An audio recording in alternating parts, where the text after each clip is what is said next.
O Grande Conflito. Capítulo 6. Dois heróis da Idade Média. O Evangelho fora implantado na Boêmia já no século IX. A Bíblia achava-se traduzida e o culto público era celebrado na língua do povo. Mas à medida que aumentava o poderio do Papa, a palavra de Deus se obscurecia. Gregório VII, que tomara a si o abater o orgulho dos reis, não tinha menos intenções de escravizar o povo e, de acordo com isto, expediu uma bula proibindo que o culto público fosse dirigido na língua boêmia. O Papa declarava ser agradável ao Onipotente que seu culto fosse celebrado em língua desconhecida e que muitos males e heresias haviam surgido por não se observar esta regra. Assim, Roma decretava que a luz da palavra de Deus se extinguisse e o povo fosse encerrado em trevas. O céu havia provido outros fatores para a preservação da igreja. Muitos dos valdenses e albigenses, pela perseguição expulso de seus lares na França e Itália, foram à Boêmia. Posto que não ousassem ensinar abertamente, zelosos trabalhavam em segredo. Assim se preservou a verdadeira fé de século em século. Antes dos dias de Hus, houve na Boêmia homens que se levantaram para condenar abertamente a corrupção na igreja e a dissolução do povo. Seus trabalhos despertaram interesse que se estendeu largamente. Suscitaram-se os temores da hierarquia e iniciou-se a perseguição contra os discípulos do Evangelho. Compelidos a fazer seu culto nas florestas e montanhas, davam-lhes caça os soldados e muitos foram mortos. Depois de algum tempo, se decretou que todos os que se afastassem do culto romano deviam ser queimados. Mas, enquanto os cristãos rendiam a vida, olhavam à frente para a vitória de sua causa. Um dos que ensinavam que a salvação só se encontra pela fé no Salvador crucificado, declarou ao morrer: "A fúria dos inimigos da verdade agora prevalece contra nós, mas não será para sempre. Levantar-se-á um dentre o povo comum, sem espada nem autoridade, e contra ele não poderão prevalecer." O tempo de Lutero estava ainda muito distante, mas já se erguia alguém cujo testemunho contra Roma abalaria as nações. João Hus era de humilde nascimento e cedo ficou órfão pela morte do pai. Sua piedosa mãe, considerando a educação e o temor de Deus como a mais valiosa das posses, procurou assegurar esta herança para o filho. Hus entrou na escola da província, passando depois para a Universidade de Praga, onde teve admissão gratuita como estudante pobre. Foi acompanhado na viagem por sua mãe. Viúva e pobre, não possuía dádivas nem riquezas mundanas para conferir ao filho, mas, aproximando-se eles da grande cidade, ajoelhou-se ela ao lado do jovem sem pai e invocou-lhe a bênção do Pai Celestial. Pouco imaginara aquela mãe como deveria sua oração ser atendida. Na universidade, Hus logo se distinguiu pela sua incansável aplicação e rápidos progressos, enquanto a vida irrepreensível e modos afáveis e simpáticos lhe conquistaram estima geral. Era sincero adepto da Igreja de Roma e fervorosamente buscava as bênçãos espirituais que ela professa conferir. Na ocasião de um jubileu, foi à confissão, pagou as últimas poucas moedas de seus minguados recursos e tomou parte nas procissões a fim de poder participar da absolvição prometida. Depois de completar o curso colegial, entrou para o sacerdócio e, atingindo rapidamente a eminência, foi logo chamado à corte do rei. Tornou-se também professor e, mais tarde, reitor da universidade em que recebera educação. Em poucos anos, o humilde estudante que de favor se educara tornou-se o orgulho de seu país e seu nome teve fama em toda a Europa. Foi, porém, em outro campo que Hus começou a obra da reforma. Vários anos após haver recebido a ordenação sacerdotal, foi nomeado pregador da Capela de Belém. O fundador desta capela defendera, como assunto de grande importância, a pregação das Escrituras na língua do povo. Apesar da oposição de Roma a esta prática, ela não se interrompeu completamente na Boêmia. Havia, porém, grande ignorância das Escrituras e os piores vícios prevaleciam entre o povo de todas as classes.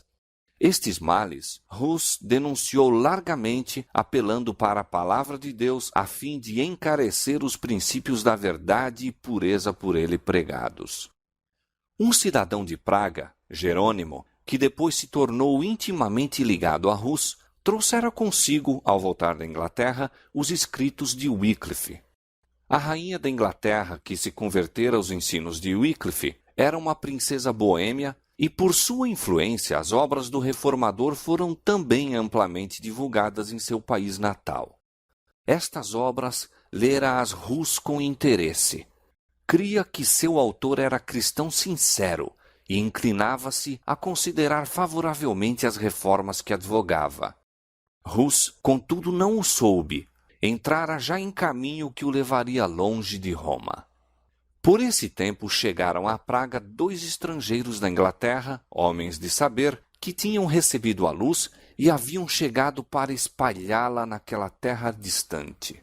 Começando com um ataque aberto à supremacia do Papa, foram logo pelas autoridades levados a silenciar. Mas não estando dispostos a abandonar seu propósito, recorreram a outras medidas. Sendo artistas, bem como pregadores, prosseguiam pondo em prática a sua habilidade. Em local franqueado ao público, pintaram 2 quadros. Um representava a entrada de Cristo em Jerusalém, manso e assentado sobre uma jumenta, e seguido de seus discípulos, descalços e com trajes gastos pelas viagens. O outro estampava uma procissão pontifical. O Papa, adornado com ricas vestes e tríplice coroa, montando o cavalo, magnificamente adornado, precedido de trombeteiros e seguido pelos cardeais e prelados em deslumbrante pompa. Ali estava um sermão que prendeu a atenção de todas as classes. Multidões vieram contemplar os desenhos. Ninguém deixara de compreender a moral e muitos ficaram profundamente impressionados pelo contraste entre a mansidão e humildade de Cristo, o Mestre, e o orgulho e a arrogância do Papa, seu servo professo. Houve grande comoção em Praga, e os estrangeiros, depois de algum tempo, acharam necessário partir para sua própria segurança. Mas a lição que haviam ensinado não ficou esquecida. Os quadros causaram profunda impressão no espírito de Hus, levando-o a um estudo mais acurado da Bíblia e dos escritos de Wycliffe. Embora ainda não estivesse preparado para aceitar todas as reformas defendidas por Wycliffe, via mais claramente o verdadeiro caráter do papado e com maior zelo denunciava o orgulho, a ambição e corrupção da hierarquia. Da Boêmia, a luz estendeu-se à Alemanha, pois perturbações havidas na Universidade de Praga determinaram a retirada de centenas de estudantes alemães. Muitos deles tinham recebido de Hus seu primeiro conhecimento da Escritura Sagrada e, ao voltarem, espalharam o Evangelho em sua pátria. Notícias da obra em Praga foram levadas a Roma e Hus foi logo chamado a comparecer perante o Papa. Obedecer seria expor-se à morte certa. O rei e a rainha da Boêmia, a universidade, membros da nobreza e oficiais do governo, uniram-se num apelo ao pontífice para que fosse permitido a Hus permanecer em Praga e responder a Roma por meio de delegação. Em vez de atender a este pedido, o Papa procedeu ao processo e condenação de Hus, declarando então achar-se interditada a cidade de Praga. Naquela época, esta sentença, quando quer que fosse pronunciada, despertava geral alarma. As cerimônias que a acompanhavam eram de modo a encher de terror o povo que considerava o Papa como representante do próprio Deus, tendo as chaves do céu e do inferno e possuindo poder para invocar juízos temporais bem como espirituais. Acreditava-se que as portas do céu se fechavam contra a região atingida pelo interdito, que até que o Papa fosse servido remover a excomunhão, os mortos eram excluídos das moradas da bem-aventurança. Como sinal desta terrível calamidade, suspendiam-se todos os cultos. As igrejas foram fechadas. Celebravam-se os casamentos no pátio da igreja. Os mortos, negando-se-lhes sepultamento em terreno consagrado, eram, sem os ritos fúnebres, colocados em fossos ou no campo. Assim, por meio de medidas que apelavam para a imaginação, Roma buscava dirigir a consciência dos homens. A cidade de Praga encheu-se de tumulto. Uma classe numerosa denunciou Rus como a causa de todas as suas calamidades e rogaram fosse ele entregue à vingança de Roma. Para acalmar a tempestade, o reformador retirou-se por algum tempo à sua aldeia natal.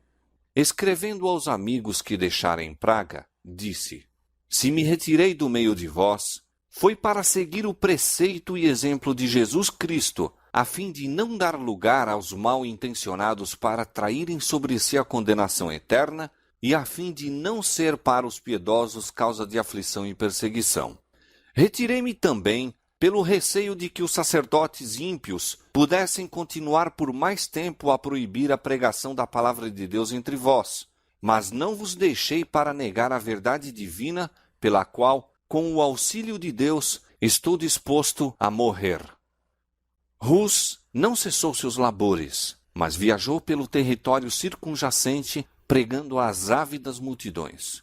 Destarte, as medidas a que o Papa recorrera a fim de suprimir o Evangelho estavam fazendo com que este mais largamente se estendesse. Nada podemos contra a verdade, senão pela verdade.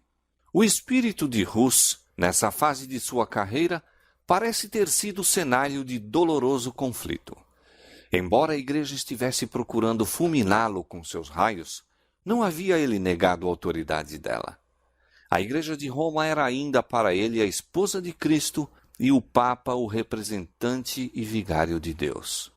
O que Rus estava a guerrear era o abuso da autoridade, não o princípio em si mesmo. Isto acarretou terrível conflito entre as convicções de seu entendimento e os ditames de sua consciência. Se a autoridade era justa e infalível, como cria que fosse, como poderia acontecer achar-se obrigado a desobedecer-lhe? Obedecer, compreendia-o ele, significava pecar.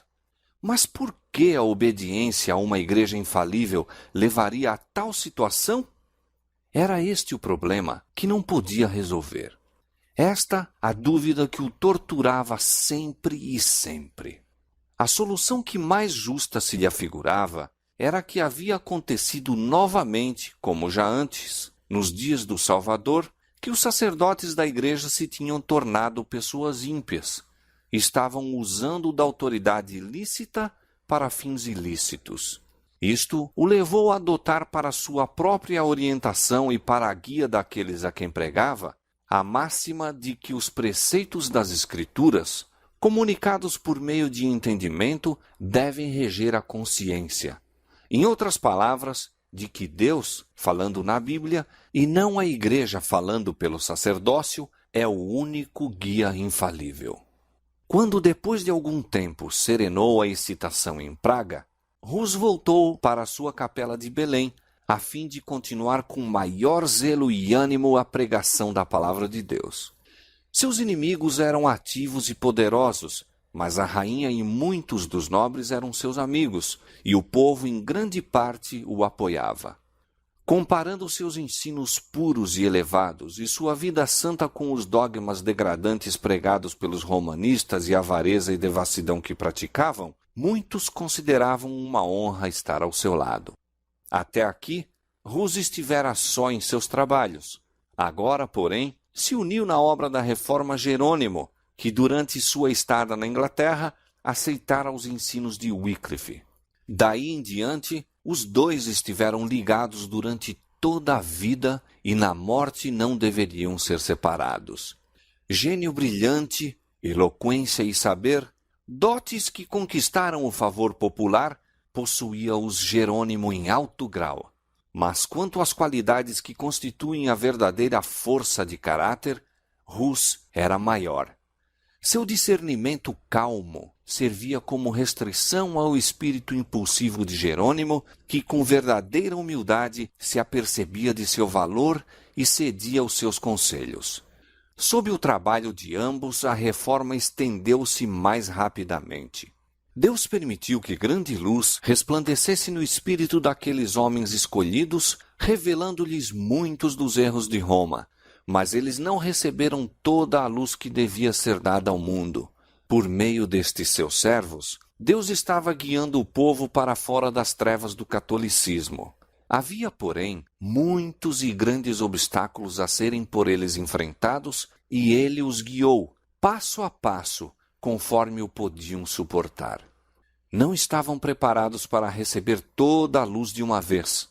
Como o completo fulgor do sol do meio-dia para os que durante muito tempo permaneceram em trevas, fosse ela apresentada, tê-los-ia feito desviarem-se. Portanto, ele revelou aos dirigentes pouco a pouco à medida que podia ser recebida pelo povo. De século em século, outros fiéis obreiros deveriam seguir-se para guiar o povo cada vez mais longe no caminho da reforma.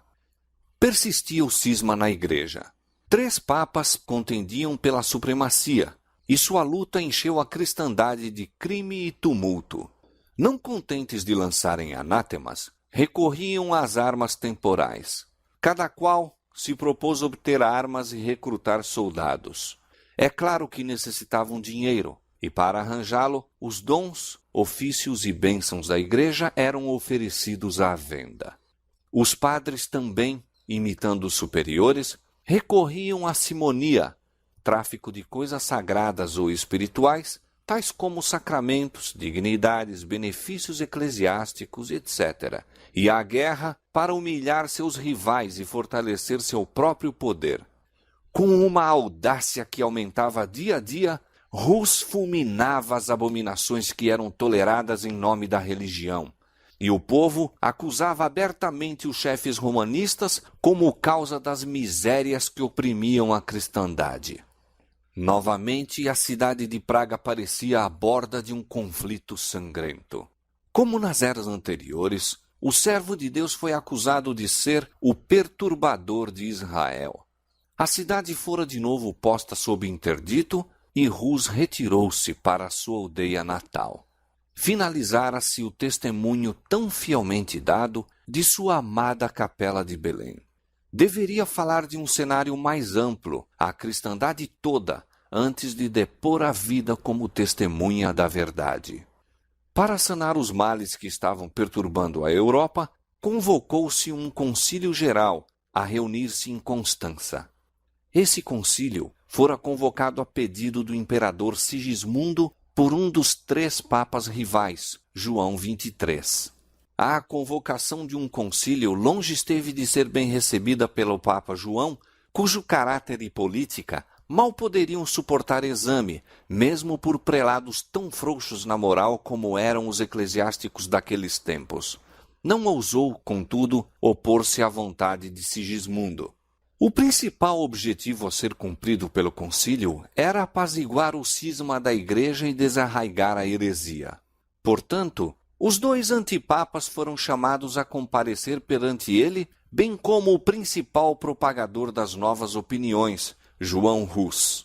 Os primeiros, tomando em consideração sua própria segurança, não estiveram presentes em pessoa, mas fizeram-se representar por seus delegados. O Papa João, conquanto ostensivamente o convocador do concílio, compareceu com muitos pressentimentos, suspeitando do propósito secreto do imperador para depô-lo, receoso de ser chamado a contas pelos vícios que havia infelicitado a tiara, bem como pelos crimes que a haviam garantido. Não obstante, fez sua entrada na cidade de Constança com grande pompa, acompanhado de eclesiásticos da mais alta ordem e seguido por um séquito de cortesãos. Todo o clero e dignitários da cidade, com imensa multidão de cidadãos, foram dar-lhe as boas-vindas.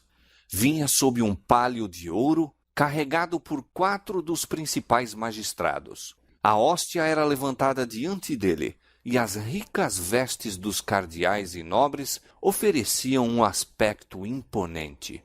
Enquanto isto, outro viajante se aproximava de Constança. Rus, era sabedor dos perigos que o ameaçavam. Despediu-se de seus amigos, como se jamais devesse encontrá-los de novo, e seguiu viagem, pressentindo que esta o levava para a fogueira. Apesar de haver obtido o salvo-conduto do rei da Boêmia, e igualmente recebido outro do imperador Sigismundo durante a viagem, dispôs os planos encarando a probabilidade de sua morte. Numa carta dirigida a seus amigos em Praga, disse: Meus irmãos, parto com um salvo-conduto do rei, ao encontro de numerosos e fidagais inimigos. Confio inteiramente no Deus Todo-Poderoso, em meu Salvador. Confio em que Ele ouvirá vossas fervorosas orações, que comunicará sua prudência e sabedoria à minha boca, a fim de que eu possa resistir a eles, e que me outorgará seu Espírito Santo, a fim de fortificar-me em sua verdade, de maneira que eu possa defrontar com coragem tentações, prisão e, sendo necessário, uma morte cruel. Jesus Cristo sofreu por seus bem-amados. Deveríamos, pois, estranhar que Ele nos haja deixado seu exemplo, para que nós mesmos possamos suportar com paciência todas as coisas para a nossa própria salvação? Ele é Deus e nós suas criaturas. Ele é o Senhor e nós seus servos. Ele é o dominador do mundo e nós somos desprezíveis mortais. No entanto, Ele sofreu. Por que, pois, não deveríamos nós também sofrer, particularmente quando o sofrimento é para a nossa purificação? Portanto, amados, se minha morte deve contribuir para a sua glória, orai para que ela venha rapidamente e para que Ele possa habilitar-me a suportar com constância todas as minhas calamidades. Mas se for melhor que eu volte para o meio de vós, oremos a Deus, para que o possa fazer sem mancha, isto é, para que eu não suprima um tio da verdade do Evangelho, a fim de deixar a meus irmãos um excelente exemplo a seguir. Provavelmente, pois, nunca mais contemplareis meu rosto em Praga. Mas se a vontade do Deus Todo-Poderoso dignar-se de restituir-me a vós, avancemos então, com o coração mais firme no conhecimento e no amor de sua lei. Em outra carta a um padre que se tornara discípulo do Evangelho, Hus falava com profunda humildade de seus próprios erros, acusando-se de ter sentido prazer em usar ricas decorações e haver gasto horas em ocupações frívolas. Acrescentou então estes tocantes conselhos: que a glória de Deus e a salvação das almas ocupem tua mente, e não a posse de benefícios e bens. Acautela-te de adornar tua casa mais do que tua alma, e acima de tudo, dá teu cuidado ao edifício espiritual. Sê piedoso e humilde para com os pobres, e não consumas teus haveres em festas. Se não corrigires tua vida e te refreares das superfluidades, temo que sejas severamente castigado, como eu próprio o sou. Conheces minha doutrina, pois recebeste minhas instruções desde tua meninice. É-me, portanto, desnecessário escrever-te mais a respeito, mas conjuro-te, pela misericórdia de nosso Senhor, a não me imitares em nenhuma das vaidades em que me viste cair. No invólucro da carta acrescentou: conjuro-te, meu amigo, a não abrires esta carta antes que tenhas a certeza de que estou morto. Em sua viagem, Hus por toda parte observou indícios da disseminação de suas doutrinas e o favor com que era considerada sua causa. O povo aglomerava-se ao seu encontro e em algumas cidades os magistrados o escoltavam pelas ruas. Chegado a Constança, concedeu-se a Hus plena liberdade. Ao salvo-conduto do imperador, acrescentou-se uma garantia pessoal de proteção por parte do Papa. Mas com violação destas solenes e repetidas declarações, em pouco tempo o reformador foi preso por ordem do Papa e dos cardeais e lançado em asquerosa masmorra. Mais tarde, foi transferido para um castelo forte além do Reno e ali conservado prisioneiro. O Papa, pouco lucrando com sua perfídia, foi logo depois entregue à mesma prisão. Provara-se perante o concílio ser ele réu dos mais baixos crimes, além de assassínio, simonia e adultério, pecados que não convém mencionar. Assim, o próprio concílio declarou e finalmente foi ele despojado da tiara e lançado na prisão. Os antipapas também foram depostos, sendo escolhido o novo pontífice. Se bem que o próprio Papa tivesse sido acusado de maiores crimes que os de que Hus denunciara aos padres e contra os quais exigira reforma, o mesmo concílio que rebaixou o pontífice tratou também de esmagar o reformador. O aprisionamento de Hus despertou grande indignação na Boêmia. Nobres poderosos dirigiram ao concílio protestos veementes contra o ultraje. O imperador, a quem repugnava permitir a violação de um salvo-conduto, opôs-se ao processo que lhe era movido. Mas os inimigos do reformador eram maus e decididos. Apelaram para os preconceitos do imperador, para os seus temores, seu zelo para com a Igreja. Aduziram argumentos de grande extensão para provar que não se deve dispensar fé aos hereges, tampouco a pessoas suspeitas de heresia, ainda que estejam munidas de salvo-conduto do imperador e reis. Assim prevaleceram eles. Enfraquecido pela enfermidade e reclusão, pois que o ar úmido e impuro do calabouço lhe acarretara uma febre que quase o levara à sepultura, Hus foi finalmente conduzido perante o concílio. Carregado de cadeias, ficou em pé na presença do imperador, cuja honra e boa-fé tinham sido empenhadas em defendê-lo. Durante o longo processo manteve firmemente a verdade e, na presença dos dignitários da Igreja e Estado, em assembleia, proferiu solene e fiel protesto contra as corrupções da hierarquia. Quando se lhe exigiu optar entre o renunciar suas doutrinas ou sofrer a morte, aceitou a sorte de mártir. Susteve-o a graça de Deus. Durante as semanas de sofrimento por que passou antes de sua sentença final, a paz do céu encheu-lhe a alma. Escreva esta carta, dizia a um amigo, na prisão e com as mãos algemadas, esperando a sentença de morte amanhã. Quando, com o auxílio de Jesus Cristo, de novo nos encontrarmos na deliciosa paz da vida futura, sabereis quão misericordioso Deus se mostrou para comigo, quão eficazmente me sustentou em meio de tentações e provas. Na escuridão da masmorra previa o triunfo que teria a verdadeira fé. Volvendo em sonhos à capela de Praga onde pregara o Evangelho, viu o Papa e seus bispos apagando as pinturas de Cristo que desenhara nas paredes. Esta visão angustiou-o, mas no dia seguinte viu muitos pintores ocupados na restauração dessas figuras em maior número e cores mais vivas. Concluída que foi a tarefa dos pintores, que estavam rodeados de imensa multidão, exclamaram: "Venham agora os papas e os bispos! Nunca mais as apagarão!" Disse o reformador ao relatar o sonho: "Tenho isto como certo, de que a imagem de Cristo nunca se apagará. Quiseram destruí-la, mas será pintada de novo em todos os corações por pregadores muito melhores do que eu." Pela última vez, Hus foi levado perante o concílio. Era uma vasta e brilhante assembleia.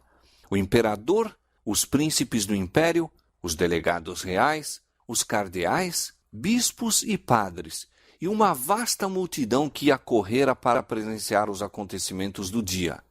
De todas as partes da cristandade, se reuniram testemunhas deste primeiro grande sacrifício na prolongada luta pela qual se deveria conseguir a liberdade de consciência. Chamado à decisão final, Hus declarou recusar-se a renunciar e, fixando o olhar penetrante no imperador, cuja palavra empenhada fora tão vergonhosamente violada, declarou: "Decidi-me, de minha espontânea vontade, a comparecer perante este concílio sob a pública proteção e fé do imperador aqui presente." Intenso rubor avermelhou o rosto de Sigismundo quando o olhar de todos na assembleia para ele convergiu. Pronunciada a sentença, iniciou-se a cerimônia de degradação. Os bispos vestiram o preso em hábito sacerdotal e enquanto recebia as vestes de padre, disse: Nosso Senhor Jesus Cristo estava, por escárnio, coberto com um manto branco, quando Herodes o mandou conduzir perante Pilatos. Sendo de novo exortado a retratar-se, replicou voltando-se para o povo: Com que cara, pois, contemplaria eu os céus? Como olharia para as multidões de homens a quem preguei o evangelho puro? Não, aprecio sua salvação mais do que este pobre corpo ora destinado à morte. As vestes foram removidas uma a uma, pronunciando cada bispo uma maldição ao realizar sua parte na cerimônia. Finalmente, puseram-lhe sobre a cabeça uma carapuça ou mitra de papel em forma piramidal, em que estavam desenhadas horrendas figuras de demônios com a palavra arquierege bem visível na frente. Com muito prazer, disse Rus, levarei sobre a cabeça esta coroa de ignomínia por teu amor, ó Jesus, que por mim levaste uma coroa de espinhos. Quando ficou assim trajado, os prelados disseram: Agora votamos tua alma ao diabo. E eu, disse João Rus, erguendo os olhos ao céu, entrego o meu espírito em tuas mãos, ó Senhor Jesus, pois tu me remiste.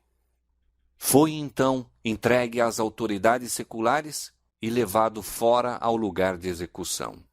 Imenso séquito o acompanhou, centenas de homens em armas, padres e bispos em seus custosos trajes e os habitantes de Constança.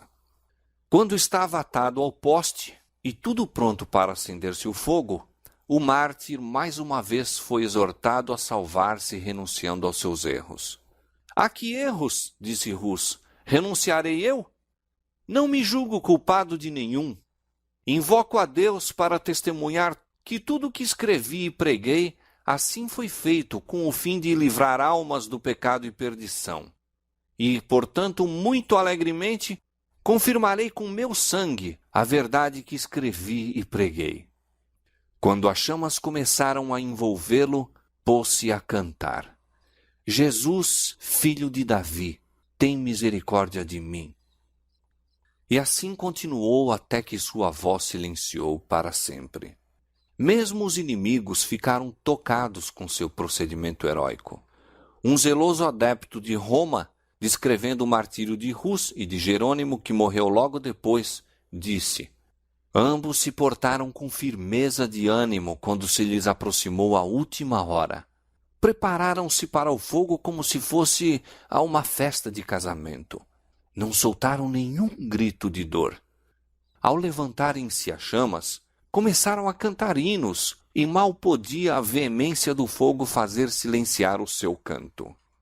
Depois de completamente consumido o corpo de Hus, suas cinzas e a terra em que repousavam foram ajuntadas e lançadas no Reno e assim levadas para além do oceano. Seus perseguidores em vão imaginavam ter desarraigado as verdades que pregara. Dificilmente se dariam conta de que as cinzas naquele dia, levadas para o mar, deveriam ser qual semente espalhada em todos os países da terra, de que em terras ainda desconhecidas produziriam fruto abundante em testemunho da verdade. A voz que falara no recinto do concílio em Constança despertara ecos que seriam ouvidos através de todas as eras vindouras. Rus já não mais existia, mas as verdades por que morrera não pereceriam jamais. Seu exemplo de fé e constância animaria multidões a permanecerem firmes pela verdade em face da tortura e da morte. Sua execução patenteou ao mundo inteiro a pérfida crueldade de Roma. Os inimigos da verdade, posto não o soubessem, haviam estado a adiantar a causa que eles em vão procuraram destruir. Contudo, outra fogueira deveria acender-se em Constança. O sangue de mais uma testemunha deveria testificar da verdade. Jerônimo, ao dizer adeus a Rus, à partida para o concílio, exortou-o a que tivesse coragem e firmeza, declarando que, se caísse em algum perigo, ele próprio acudiria em seu auxílio. Ouvindo acerca da prisão do reformador, o fiel discípulo imediatamente se preparou para cumprir a promessa. sem salvo-conduto, com um único companheiro, partiu para Constança. Ali chegando, convenceu-se de que apenas se havia exposto ao perigo, sem a possibilidade de fazer qualquer coisa para o livramento de Rus. Fugiu da cidade, mas foi preso em viagem para casa e conduzido de volta em ferros sob a guarda de um grupo de soldados. Ao seu primeiro aparecimento perante o concílio, as tentativas de Jerônimo para responder às acusações apresentadas contra ele foram defrontadas com clamores. "Há chamas! Que vá às chamas!"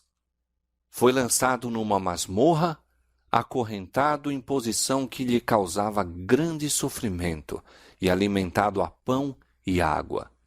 Depois de alguns meses, as crueldades da prisão causaram-lhe uma enfermidade que lhe pôs em perigo a vida, e seus inimigos, receosos de que ele se lhes pudesse escapar, trataram-no com menos severidade, posto que permanecesse na prisão durante 1 ano. A morte de Rus não deu os resultados que os sectários de Roma haviam esperado. A violação do salvo-conduto suscitara uma tempestade de indignação e, como meio mais seguro de agir, o concílio decidiu, em vez de queimar a Jerônimo, obrigá-lo, sendo possível, a retratar-se. Foi levado perante a Assembleia e ofereceu-se-lhe a alternativa de renunciar ou morrer na fogueira. A morte, no início de sua prisão, teria sido uma misericórdia à vista dos terríveis sofrimentos por que passara, mas agora, enfraquecido pela moléstia, pelos rigores do cárcere e pela tortura da ansiedade e apreensão, separado dos amigos e desanimado pela morte de Rus, a fortaleza de Jerônimo cedeu, e ele consentiu em submeter-se ao concílio. Comprometeu-se a aderir à fé católica e aceitou a ação do concílio ao condenar as doutrinas de Wycliffe e Rus, exceção feita, contudo, das santas verdades que tinham ensinado. Por esse expediente, Jerônimo se esforçou por fazer silenciar a voz da consciência e escapar da condenação. Mas, na solidão do calabouço, viu mais claramente o que havia feito. Pensou na coragem e fidelidade de Rus e, em contraste, refletiu em sua própria negação da verdade. Pensou no divino mestre a quem se comprometera a servir e que, por amor dele, suportara a morte de cruz. Antes de sua retratação, encontrara conforto em todos os sofrimentos, na certeza do favor de Deus. Mas agora, o remorso e a dúvida lhe torturavam a alma. Sabia que ainda outras retratações haveria a fazer, antes que pudesse estar em paz com Roma. O caminho em que estava entrando apenas poderia terminar em completa apostasia. Sua resolução estava tomada. Não negaria o Senhor para escapar de um breve período de sofrimento. Logo foi ele novamente levado para o concílio. Sua submissão não satisfizera os juízes. Sua sede de sangue, aguçada pela morte de Rus, clamava por novas vítimas. Apenas renunciando à verdade, sem reservas, poderia Jerônimo preservar a vida. Decidira-se, porém, a confessar sua fé e seguir às chamas seu irmão mártir. Renunciou à retratação anterior e, como moribundo, exigiu solenemente oportunidade para fazer a sua defesa. Temendo o efeito de suas palavras, os prelados insistiram em que ele meramente afirmasse ou negasse a verdade das acusações apresentadas contra ele. Jerônimo protestou contra tal crueldade e injustiça. Conservaste-me encerrado durante 340 dias, numa prisão horrível, disse ele, em meio da imundícia, repugnante mau cheiro e da maior carência de tudo. Trazeis-me depois diante de vós, e dando ouvidos a meus inimigos mortais, recusai-vos a ouvir-me. Se sois, na verdade, homens prudentes e à luz do mundo, tende cuidado em não pecar contra a justiça. Quanto a mim, sou apenas um fraco mortal. Minha vida não tem senão pouca importância, e quando vos exorto a não lavrar uma sentença injusta, falo menos por mim do que por vós. Seu pedido foi finalmente atendido. Na presença dos juízes, Jerônimo ajoelhou-se e orou, para que o Espírito Divino lhe dirigisse os pensamentos e palavras, de modo que nada falasse contrário à verdade ou indigno de seu mestre. Para ele, naquele dia se cumpriu a promessa de Deus aos primeiros discípulos: sereis até conduzidos à presença dos governadores e dos reis por causa de mim. Mas, quando vos entregarem, não vos dê cuidado como ou o que haveis de falar, porque naquela mesma hora vos será ministrado o que haveis de dizer. Porque não sois vós quem falará, mas o Espírito de vosso Pai é quem fala em vós. As palavras de Jerônimo excitaram espanto e admiração mesmo a seus inimigos. Durante um ano inteiro havia ele estado emparedado numa masmorra, impossibilitado de ler ou mesmo ver, com grande sofrimento físico e ansiedade mental. No entanto, seus argumentos eram apresentados com tanta clareza e força como se houvesse tido oportunidade tranquila para o estudo. Indicou aos ouvintes a longa série de homens santos que haviam sido condenados por juízes injustos. Em quase cada geração, houve os que, enquanto procuravam enobrecer o povo de seu tempo, foram censurados e rejeitados, mas que em tempos posteriores mostraram ser dignos de honra. O próprio Cristo foi, por um tribunal injusto, condenado como malfeitor. Em sua retratação, Jerônimo consentira na justiça da sentença que condenara Hus. Declarou ele agora o seu arrependimento e deu testemunho da inocência e santidade do mártir. Conheci-o desde a meninice, disse ele. Foi um ótimo homem, justo e santo. Foi condenado, apesar de sua inocência. Eu também estou pronto para morrer. Não recuarei diante dos tormentos que estão preparados para mim por meus inimigos e falsas testemunhas, que um dia terão de prestar contas de suas imposturas perante o grande Deus, a quem nada pode enganar.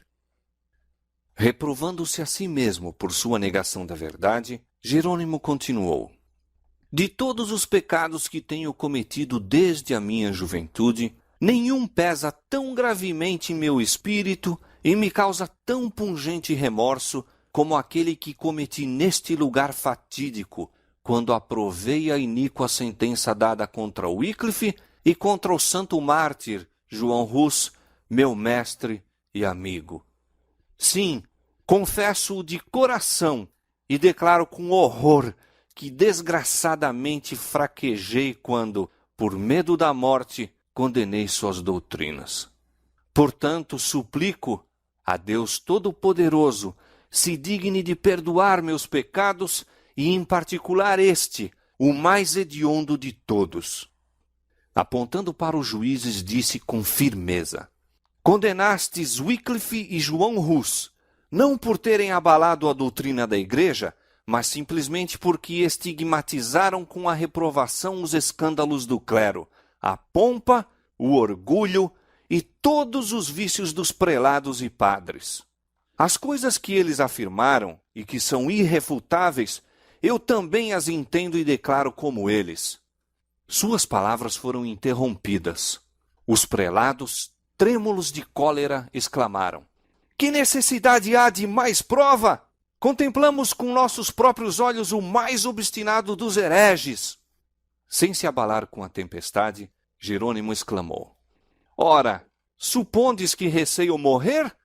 Conservaste-me durante um ano inteiro em terrível masmorra, mais horrenda que a própria morte. Trataste-me mais cruelmente do que a um turco, judeu ou pagão, e minha carne em vida literalmente apodreceu sobre os ossos, e contudo não me queixo, pois a lamentação não vai bem a um homem de coração e espírito. Mas não posso senão exprimir meu espanto com tão grande barbaridade para com um cristão. De novo irrompeu-se a tempestade de cólera e Jerônimo foi levado precipitadamente à prisão. Havia, contudo, na Assembleia, alguns nos quais suas palavras produziram profunda impressão e que desejavam salvar-lhe a vida. Foi visitado por dignitários da Igreja e instado a submeter-se ao concílio. As mais brilhantes perspectivas lhe foram apresentadas como recompensa de renunciar à sua oposição a Roma. Mas, semelhante a seu mestre, quando se lhe ofereceu a glória do mundo, Jerônimo permaneceu firme. Provai-me pelas sagradas escrituras que estou em erro, disse ele, e o renunciarei. As sagradas escrituras, exclamou um de seus tentadores. Então, tudo deve ser julgado por elas? Quem as pode entender antes que a igreja as haja interpretado? São as tradições dos homens mais dignas de fé do que o evangelho de nosso Salvador? Replicou Jerônimo. Paulo não exortou aqueles a quem escreveu a escutarem as tradições dos homens, mas disse: esquadrinhai as escrituras. Herege! Foi a resposta. Arrependo-me de ter me empenhado tanto tempo contigo. Vejo que és impulsionado pelo diabo. Sem demora, se proferiu sentença de morte contra ele. Foi levado ao mesmo local em que Rus rendera a vida. Cantando, fez ele esse trajeto, tendo iluminado o semblante de alegria e paz. Seu olhar fixava-se em Cristo e a morte para ele havia perdido o terror. Quando o carrasco, estando para acender a fogueira, passou por trás dele, o mártir exclamou: venha com ousadia para a frente. Ponha fogo à minha vista. Se eu tivesse medo, não estaria aqui. Suas últimas palavras proferidas quando as chamas se levantavam em redor dele foram uma oração. Senhor, Pai Todo-Poderoso, exclamou, tem piedade de mim e perdoa meus pecados, pois sabes que sempre amei tua verdade. Sua voz cessou, mas os lábios continuaram a mover-se em oração.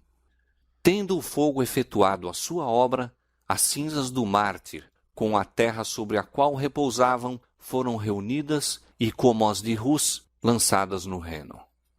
Assim pereceram os fiéis porta-luzes de Deus. Mas a luz das verdades que proclamaram, luz de seu exemplo heróico, não se havia de extinguir. Tanto poderiam os homens tentar desviar o sol de seu curso, como impedir o raiar daquele dia que mesmo então despontava sobre o mundo.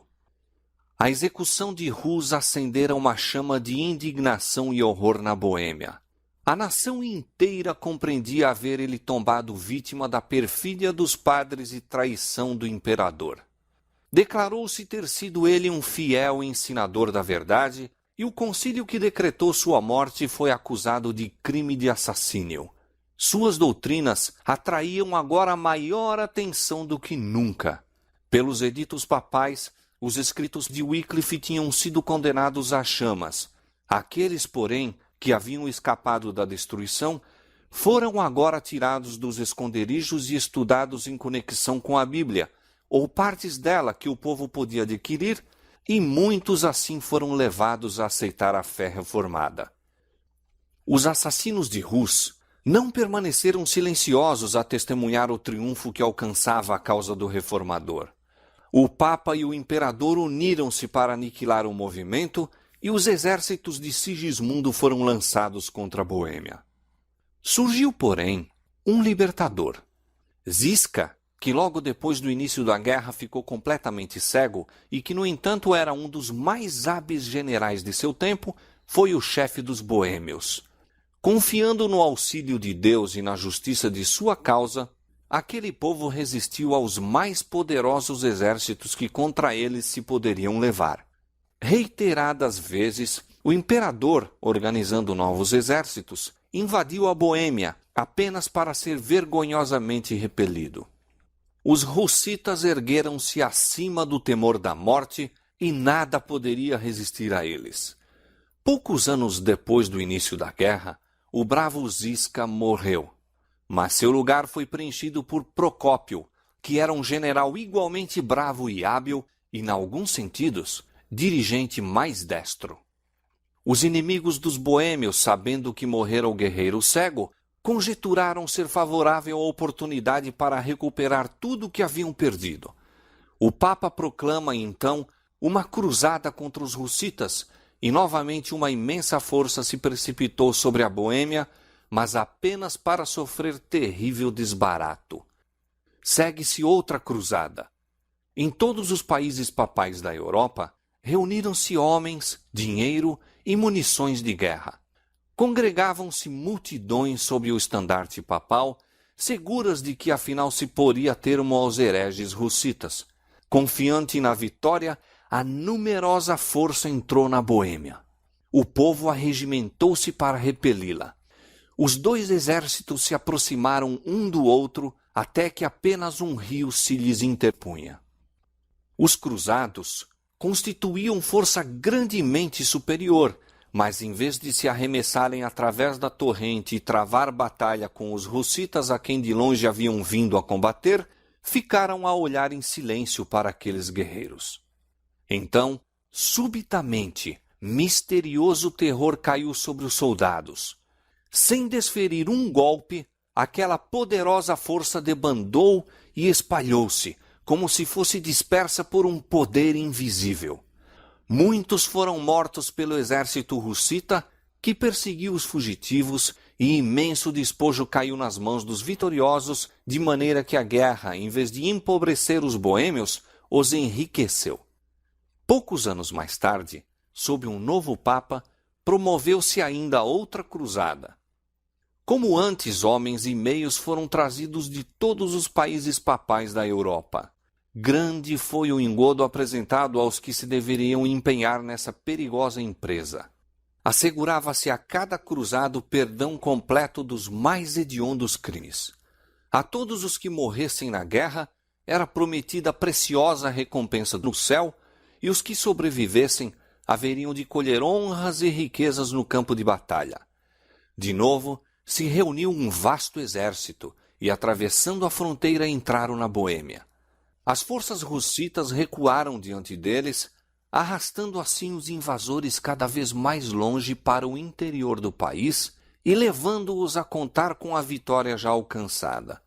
Finalmente o exército de Procópio fez alto e, voltando-se para o inimigo, avançou para lhe dar batalha. Os cruzados, descobrindo então o seu erro, ficaram no acampamento esperando o assalto.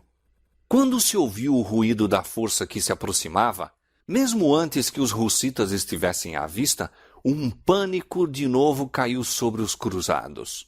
Príncipes, generais e soldados rasos, arrojando as armaduras, fugiram em todas as direções. Em vão o núncio papal, que era o dirigente da invasão, se esforçou para reunir suas forças possuídas de terror e já desorganizadas. Apesar de seus enormes esforços, ele próprio foi levado na onda dos fugitivos. A derrota foi mais completa e novamente um imenso despojo caiu nas mãos dos vitoriosos. Assim, pela segunda vez, vasto exército, enviado pelas mais poderosas nações da Europa, uma hoste de homens bravos e aguerridos, treinados e equipados para a batalha, fugiu, sem dar um golpe, de diante dos defensores de uma nação pequena e até ali fraca. Havia nisso uma manifestação do poder divino. Os invasores foram tomados de pavor sobrenatural. Aquele que derrotou os exércitos de Faraó no Mar Vermelho, que pôs em fuga os exércitos de Midian diante de Gideão e seus 300, que numa noite derribou as forças do orgulhoso assírio, de novo estendera a mão para debilitar o poder do opressor. Eis que se acharam em grande temor, onde temor não havia, porque Deus espalhou os ossos daquele que te cercava. Tu os confundiste, porque Deus os rejeitou. Os líderes papais, perdendo a esperança de vencer pela força, recorreram finalmente à diplomacia. Adotou-se um compromisso mútuo que, se bem que pretendesse conceder liberdade de consciência aos boêmios, realmente traindo-os, entregava-os ao poder de Roma. Os boêmios tinham especificado 4 pontos como condições de paz com Roma: pregação livre da Bíblia, o direito da igreja toda, tanto ao pão como ao vinho na comunhão e o uso da língua materna no culto divino, a exclusão do clero de todos os ofícios e autoridades seculares, e, nos casos de crime, a jurisdição das cortes civis tanto para o clero como para os leigos. As autoridades papais finalmente concordaram em que os 4 artigos dos hussitas deveriam ser aceitos, mas que o direito de os explicar, isto é, de determinar sua significação exata, deveria pertencer ao concílio, ou, em outras palavras, ao Papa e ao Imperador. Nesta base, fez-se um tratado e Roma ganhou, pela dissimulação e fraude, o que não tinha conseguido pelo conflito. Pois, dando sua própria interpretação aos artigos hussitas, como a Escritura Sagrada, ela poderia perverter-lhes o sentido de modo a convir a seus propósitos. Uma classe numerosa na Boêmia, vendo que isto traía sua liberdade, não se conformou com o tratado. Surgiram dissensões e divisões que levaram à contenda e derramamento de sangue entre eles mesmos. Nesta luta, o nobre Procópio sucumbiu e pereceu a liberdade da Boêmia. Sigismundo, traidor de Rus e Jerônimo, tornou-se agora rei da Boêmia e, sem consideração para com o seu juramento de apoiar os direitos dos boêmios, prosseguiu com o estabelecimento do papado. Ele, porém, pouco ganhara com sua subserviência a Roma. Durante 20 anos, sua vida estivera repleta de trabalhos e perigos. Seus exércitos tinham sido arruinados e esgotados os seus tesouros por uma longa e infrutífera luta, e agora, depois de reinar 1 ano, morreu, deixando seu reino às bordas da guerra civil e legando à posteridade um nome estigmatizado com a infâmia. Seguiram-se tumultos, contendas e carnificina. Exércitos estrangeiros invadiram de novo a Boêmia e dissensões internas continuaram a perturbar a nação. Aqueles que permaneceram fiéis ao Evangelho foram sujeitos a uma perseguição sanguinolenta. Como seus irmãos de outrora, entrando em pacto com Roma, houvessem aceito seus erros, os que permaneciam na antiga fé formaram-se em igreja distinta, tomando o nome de Irmãos Unidos.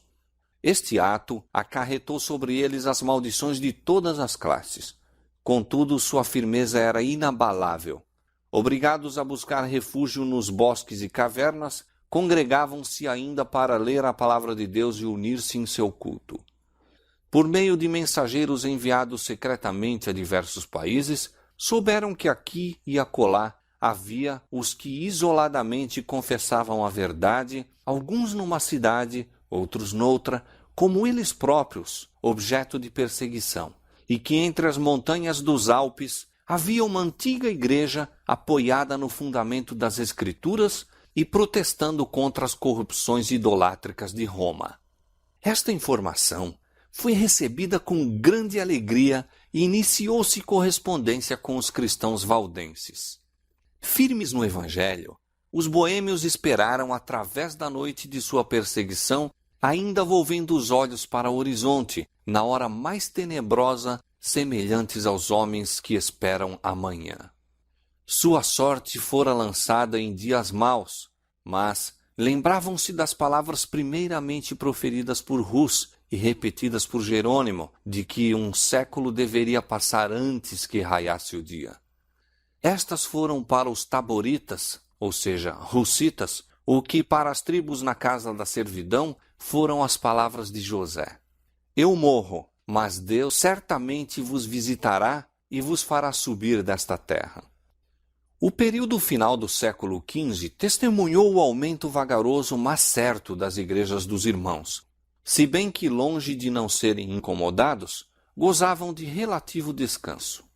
No princípio do século XVI, suas igrejas eram em número de 200 na Boêmia e na Morávia. Assim, numerosos foram os restantes que, escapando da fúria destruidora do fogo e da espada, tiveram o privilégio de ver o raiar daquele dia que Rus predissera.